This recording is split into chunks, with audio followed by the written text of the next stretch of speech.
असं म्हटलं जातं, की जर आपण माशांच्या बाजारामध्ये दिवसभर राहिलो आणि माशांना जरी हात लावलं नसलं, तरी सुद्धा आपल्या अंगातून दुर्गंध वास हा येतोच. आणि तसंच त्याच प्रकारे जेव्हा आपण अत्तराच्या दुकानामध्ये असतो आणि दिवसभर जरी आपण अत्तराला जरी हात लावलं नसलं, तरी सुद्धा आपल्या अंगातून सुगंध वास हा येतोच. तर हा नेमकं परिणाम कशाचा आहे? तर इथं वातावरणाचा परिणाम असतो. सभोवताली जे वातावरण असणार, त्या प्रकारे आपल्या अंगाचा वास असू दे किंवा आपलं वर्तणूक असू दे, हे असणार आहे. म्हणजे मला इथं सांगायचं होतं, की जसं आपलं आजूबाजूचं वातावरण असेल, तसं आपलं वर्तणूक असणार आहे. तर हे मी आता का सांगत आहे? कारण की आज जरी आपण घरामधनं बाहेर पडत नसो, कारण मोबाईल शक्यतो प्रत्येकाच्या हातामध्ये आलेला आहे. त्यामुळं बरेचसे लोकं पूर्वी एखाद्या झाडाखाली वेळ घालवायला सर्वजण एकत्र येत होते किंवा कुठेतरी एखादे ठिकाण असायचं जिथं सर्वजण येत होते आणि एकत्र बसून गप्पा-गोष्टी करत होते. पण आता काय झालेलं आहे, प्रत्येकाच्या हातात मोबाईल झाल्यामुळे प्रत्येकजण हा मोबाईलवरती व्यस्त असतो. प्रत्येकजण आपला व्यापार किंवा आपला कोणताही बिझनेस असू दे, तो मोबाईलच्याद्वारे, इंटरनेटच्याद्वारे, ऑनलाईन थ्रू करतोय. त्यामुळं लोकांचा संपर्क जो आहे, तो कमी होत आहे.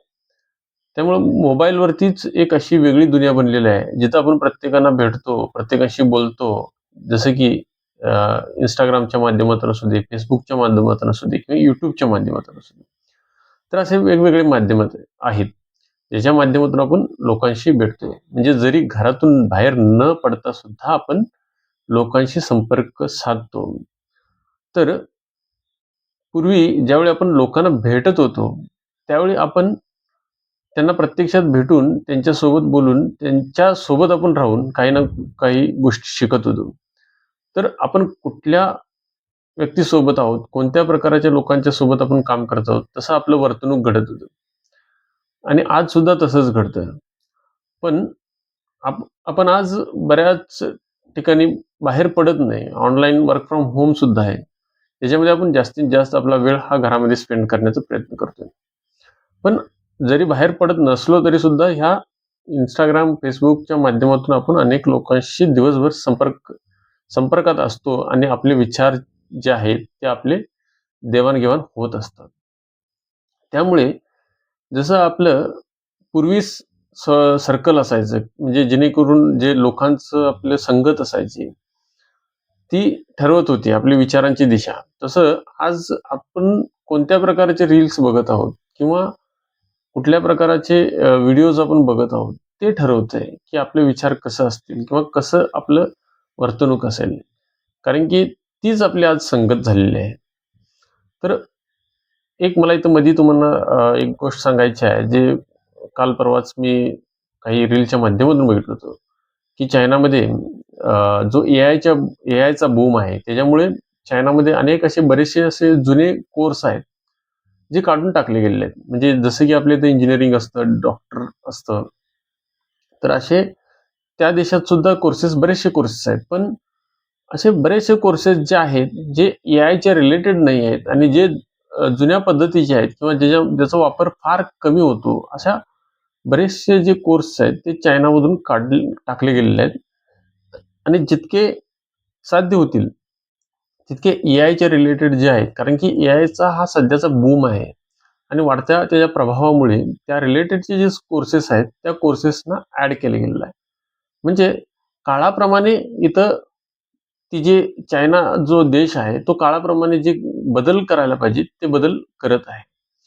तसं मला हे तुम्हाला सांगावं का वाटलं? कारण की इथं जसं चायनानं जे बदल घडवलं, कारण की आधुनिक काळामध्ये जे वेगाची क्रांती घडण्याची गरज असते. कारण की त्यासोबत जर आपण बदलत असू, तरच आपली जी प्रगती आहे ती त्या वेगाने बदलते.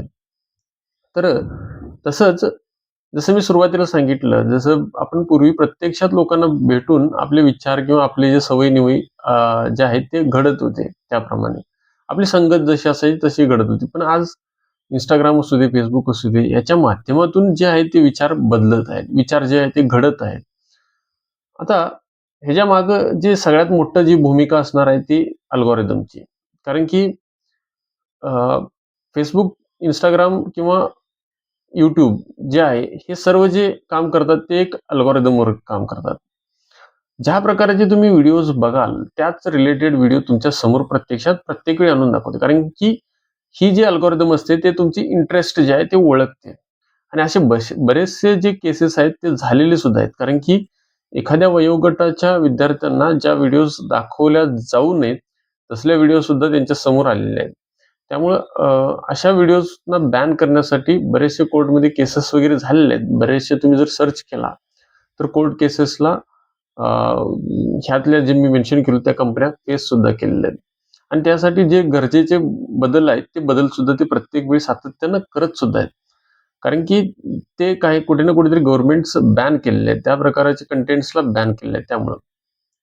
तर एवढं होऊन सुद्धा आज जे अल्गोरिदम काम करतं ते फक्त आणि फक्त तुमचं जे इंटरेस्ट आहे किंवा तुम्ही सातत्यानं जितकं एंगेज राहाल, म्हणजे थोडक्यात सांगायचं म्हणजे तुम्ही जितका वेळ आज जर समजा तुम्ही 1 तास जर Instagram, YouTubeवरती घालवत असाल, तर त्यांची अपेक्षा असते तुम्ही जास्तीत जास्त वेळ त्याच्यावर घालवावं. कारण की जितका वेळ तुम्ही त्याच्यावर घालवाल, तितके ॲडव्हर्टाइज तुम्ही बघाल आणि तितके ॲडव्हर्टाइज जर तुम्ही बघाल, तर तेवढं त्यांचं रेव्हेन्यू जनरेट होणार आहे.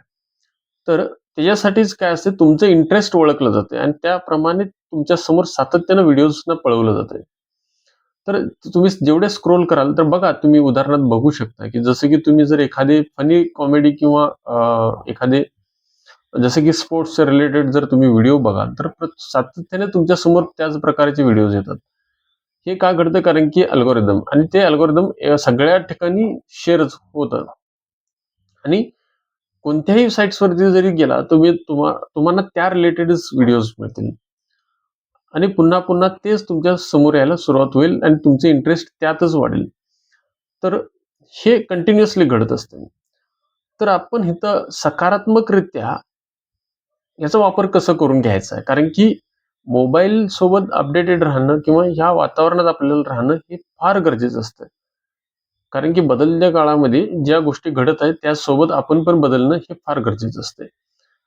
तर आपण त्याचा पॉझिटिव्ह वेमध्ये कसा वापर करून घेऊ शकतो? ते महत्वाचं आहे इथं. कारण की तुमचं वातावरण जरी मी म्हटलं सुरुवातीला जसं की तुमचं आजूबाजूचं वातावरण तुम्ही कसा बनणार आहे, काय बनणार आहे हे ठरवतंय. तसंच आज रील्स किंवा जे मोबाईलवरती तुम्ही कंटेंट बघाल, ते तुमचं भविष्य ठरवेल. तर इथं अल्गोरिदम तुमच्यावर काम करू नये, तर अल्गोरिदम तुमच्यासाठी काम करावं ह्याचा आपण विचार केला पाहिजे. तर कसं ते? जर समजा आज आपण एखाद्या फायनान्शियल रिलेटेड किंवा एखादे अकाउंटिंग रिलेटेड किंवा एखादे न्यूज रिलेटेड जे पॉझिटिव्ह आपल्याला बिझनेसमध्ये युटिलाइज होणार आहे किंवा काहीतरी ट्रिक्स अशा रिलेटेड तुम्ही जर सातत्यानं व्हिडिओ बघितला, तर पुन्हा पुन्हा त्याच रिलेटेड तुम्हाला व्हिडिओ येतात. एक उदाहरण घेऊन समजूया आपण. जर मी आज एखाद्या business related video, ideas related जर मी व्हिडिओ बघितलो, तर सातत्यानं त्याच रिलेटेड माझ्यासमोर व्हिडिओज येतात.